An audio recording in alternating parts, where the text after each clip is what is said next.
Assalamualaikum warahmatullahi wabarakatuh. Jumpa lagi bersama saya di channel Taufik Room. Ini adalah progres kedua atau video kedua di pembuatan kolam koi saya. Ini masih tampak pembuatan kolam-kolam chamber vortex yang paling kanan, kemudian ada chamber 1, 2, 3, dan yang terakhir adalah chamber yang digunakan untuk nanti pompa, lampu UV, dan lain sebagainya. Nah, ini harus benar-benar dikerjakan ya, harus menggunakan besi menggunakan semen ya, atau kalau perlu nanti di beton. Cuma untuk pengerjaan yang saya itu kebetulan tidak di beton ya. Jadi memang nanti proses pengerjaannya karena ini cukup dalam dan kecil, nanti tidak bisa dikerjakan ke bawah ya, susah ya. Jadi ini pekerjaannya nanti setiap setengah meter itu langsung di plester dan diaci ya, supaya nanti lebih memudahkan pengerjaan ya. Kalau misalkan langsung dikerjakan ke atas, ini kedalaman chamber itu bisa-bisa 1,5 atau 1,3 ya. Dengan ukuran yang hanya 50-50 itu akan menyulitkan untuk melakukan plester dan acian. Makanya ini dikerjakannya per tahap ya. Jadi dikerjakan dulu sekitar 50 cm atau setengah meter ke atas, kemudian langsung diplester dan diaci. Dan karena saya tidak menggunakan cor, maka saya menggunakan plester itu semi beton ya, karena semennya itu agak banyak ya. Nah ini adalah sudah digerinda untuk jalur atau skat ya, karena saya menggunakan double wall, saya menggunakan keramik, nanti itu adalah jalur untuk keramiknya.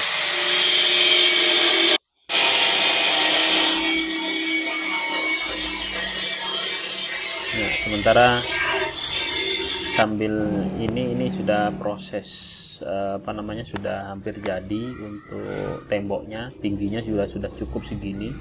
Jadi hanya ngambil sekitar 40 dari di bibir kolamnya, dari tanah ke atas 40, tapi kalau untuk kedalaman yang digali itu bisa sekitar 1,2 nanti jadinya.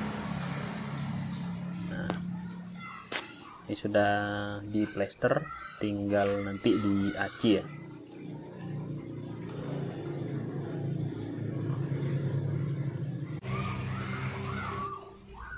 Nah ini dia penampakan untuk yang chambernya, untuk skat chambernya yang di tengah itu, yang menggunakan keramik atau double wall, itu belum selesai pengerjaannya ya, baru selesai untuk yang bagian bawah saja.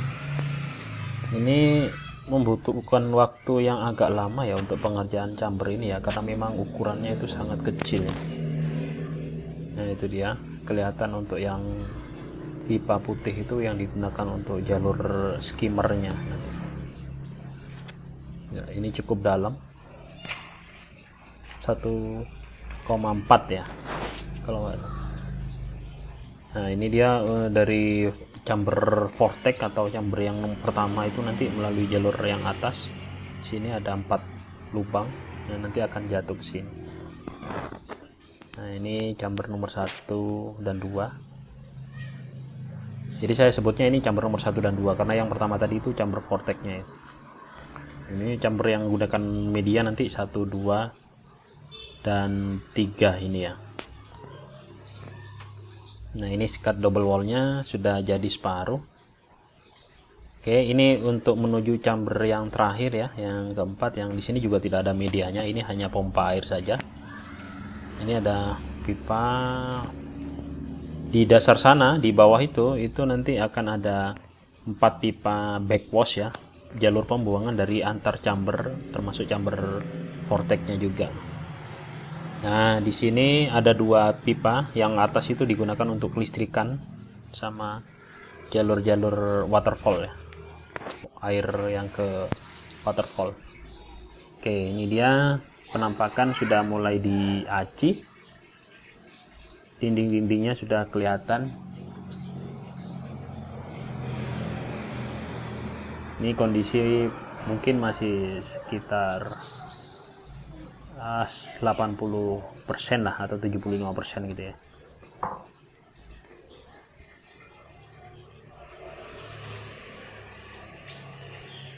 Nah, untuk teman-teman yang membuat kolam itu jangan lupa nanti mungkin ya sekedar trik ya, di pojok-pojokan ini kan biasanya itu yang sering bocor ya, yang di pojok-pojok gitu. Nah, sebisa mungkin nanti pojoknya itu jangan membentuk siku 90 derajat ya, tapi dibuat melingkar itu ya, dikasih semen itu supaya yang pertama ya karena di situ rawan bocor, supaya tidak bocor karena di situ adalah sambungan ya, sambungan plester ya. Kemudian di sana juga biasanya kalau misalkan jadi dan tidak bocor itu ada dead spot nanti kalau misalkan sikunya itu 90 derajat presisi ya. Jadi sebaiknya digunakan agak melingkar.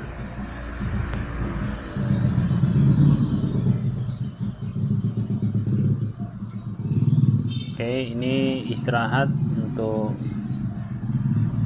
selanjutnya akan membuat waterfall sama plaster yang bagian bawahnya itu. Untuk sekat-sekat chambernya yang double wallnya itu juga sudah selesai, sudah jadi, tinggal nanti beresin di pojok-pojoknya saja, takut ada yang bocor. Karena air itu semakin tinggi, semakin volumenya banyak, ada lubang sedikit saja itu tingkat kebocorannya itu akan cepat merembes ya. Jadi sebaiknya zero tolerance ya, jadi tidak ada lubang sedikit pun, tidak ada toleransi sedikit pun untuk lubang karena lawannya adalah air. Oke.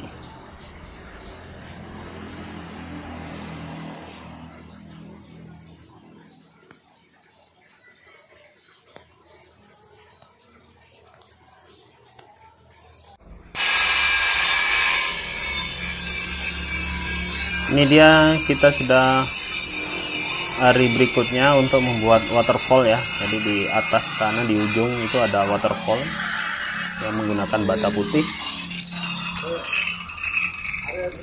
Jadi nah ini dia waterfallnya. Ini ukurannya sih tidak lebar ya, hanya sekitar 70 kali 60 ya, 70-60. Tapi nanti untuk lidah atau tempat mengalirnya air itu hanya sekitar, paling saya buat mungkin hanya sekitar 40 saja. Jadi masih ada space kanan kirinya. Nah, ini dia, saya tidak menggunakan kaca saya. Untuk tipsnya mungkin bagi teman-teman yang membuat jalur air waterfall seperti ini sebaiknya kan di sini anti karat anti lumut ya. Kalau misalkan menggunakan plester, mungkin untuk jalur airnya ini nanti bisa kena lumut ya kalau misalkan menggunakan plester. Jadi sebaiknya menggunakan yang anti lumut, bisa menggunakan kaca atau juga bisa menggunakan keramik ini seperti saya. Kebetulan karena ada sisa sekat chamber double wall keramik, jadi saya pakai untuk ini ya, untuk waterfallnya ya. Nah, di dalam waterfall itu nanti saya jelaskan di situ kenapa ada 2 pipa ya. Oke, lanjut. Ini untuk pengerjaan dasar kolam. Ini juga saya tidak cor sih sebenarnya, cuma plester untuk cukup ini ya.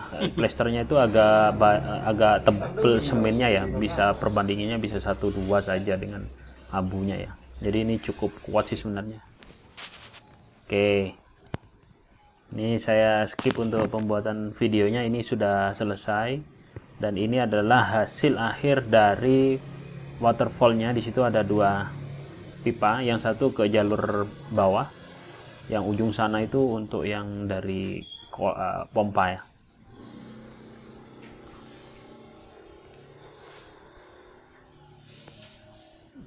Oke, ini dia. Saya menggunakan supaya lebih serasi dengan di belakang itu tembok saya yang sudah ada, karena saya menggunakan batu alam. Jadi saya menggunakan batu alam juga, tapi saya menggunakan jenisnya yang bukan yang andesit ya, tapi saya menggunakan jenis yang candi ya. Nah, nanti kalau sudah dicat ini efek basah dipoles ya supaya anti air dan tidak lumut untuk batu alamnya. Oke. Nah, ini dia hasil akhir. Ini adalah proses pengeringan dulu sebelum nanti akan dicat. Untuk catnya saya tidak menggunakan cat khusus kolam ya, tapi saya menggunakan yang no drop atau anti bocor saja ya, pelapis kolam itu ya. Cuma mungkin nanti agak lama menghilangkan baunya, itu nanti yang perlu diproses. Oke, ini sudah selesai. Mudah-mudahan nanti setelah di running test tidak ada kebocoran. Untuk ukuran jadinya itu untuk kedalaman 1,2, kemudian untuk lebar kolam utama itu hanya 1,30, kemudian untuk panjangnya 2 meter 10 cm. Untuk chambernya ini sepertiga saya pakai, ukurannya 45 sih dalamnya, nggak sampai 50 ya. Oke, itu dia bottom drain saya sama skimmer. Skimmernya saya menggunakan pipa yang 1,5 ya. Kalau bottom drain saya menggunakan yang 2, tapi saya kasih overshock. Oke, ini dia. Ini sudah saya bersihkan dasarnya, tinggal pengeringan saja. Ini untuk yang chamber vortex atau yang pertama kali, ini tidak diisi media, nanti hanya air saja nanti yang mengalir di sini. Terus air nanti akan naik. Nah, ini juga untuk jalur ke chamber pertama ya. Ada 4 pipa di sini. Cukuplah insyaallah. Jadi air nanti tidak akan tumpah ya, karena langsung ada lubang di sini. Jadi ketinggian air itu sudah diukur sampai ke sini rencananya. Tapi kalau misalkan nanti kurang tinggi bisa saya kasih overshock nanti. Jadi dari ini untuk ke chamber yang pertama nanti air akan turun dulu ke dasar sana. Di dasar sana itu nanti akan ada lubang sekitar 10 cm ya. Nah, itu dia di sini. Oke. Ini chamber pertama. 2 dan 3 dan yang terakhir untuk pompa di situ.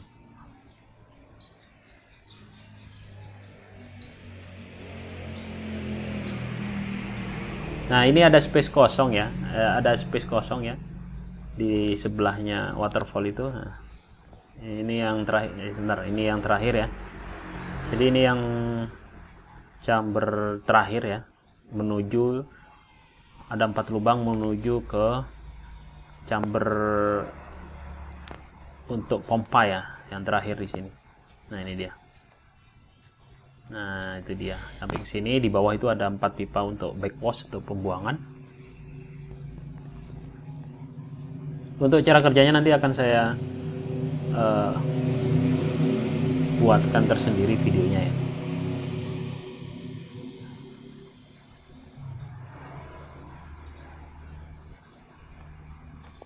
Oke, ini dia.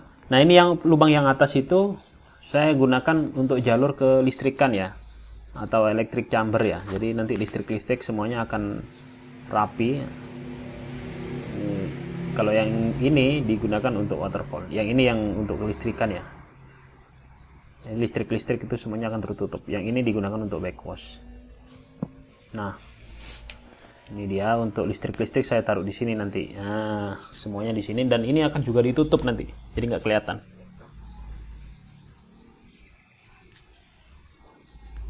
Oke, ini waterfall saya sudah jadi juga, tinggal nanti dipoles nanti ininya saja ya. Nah, ini dia. Ini nanti rencananya saya akan poles stone ya, untuk pelapis batu alam itu ya, yang efek-efek tampak basah saja itu ya.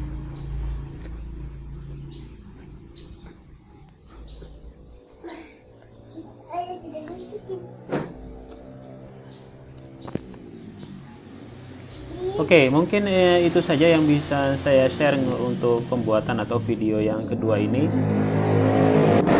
Mudah-mudahan ini memberikan gambaran atau memberikan inspirasi buat teman-teman yang ingin membuat kolam koi. Mohon juga untuk kritik dan sarannya untuk pemeliharaan kolam koi saya ini. karena ini masih banyak yang harus dikerjakan ya ke depan. Oke, mungkin itu saja. Jangan lupa subscribe, like, dan komen. Terima kasih atas perhatiannya. Sampai jumpa. Salam Koi Indonesia. Assalamualaikum warahmatullahi wabarakatuh.